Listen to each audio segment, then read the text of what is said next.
අපි තාමත් සන්තෝෂ වෙනවා. ධම්ම Voices for Animals කියලා සංවිධානයක් තුලින් අපේ රටේ යම්කිසි මතයක් ගොඩනගන්න හදනවා.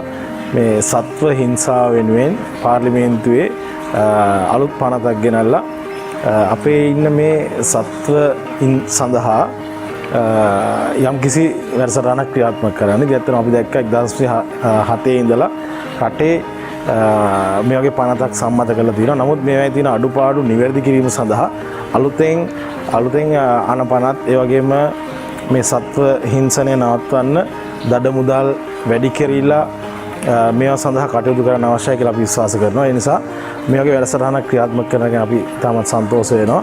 ඒ වගේම මේ පනත ඉදිරියේදී එනවා නම් මේකේදී අපි පාර්ලිමේන්තු මන්ත්‍රීවරු විදිහට මේක වෙනුවෙන් පෙනී ඉඳලා මේක සම්මත කරන්නත් අපි කටයුතු කරන්න බලාපොරොත්තු වෙනවා. ලෝකේ බිහි වෙච්ච ශාස්ත්‍රවරුනුත් ඉතිහාසයේ ඉඳලා කතා කරලා තියෙන්නේ මේ සත්ව හිංසනය සම්බන්ධ හැම එක්කෙනාම. ඒ නිසා ඒ හැම එක්කෙනාගේම අදහසත් ඒකනම් අපි මේ වෙනුවෙන් පෙනී ඉන්න එකේ වැරද්දක් නැහැ කියන එකයි මගේ අදහස. ඒ වගේම අනිකුත් රටවල් වලත් මේවා අලුතෙන් නීති වෙනස් වෙලා අනපනත් වෙනස් වෙලා ක්‍රියාත්මක වෙනවා.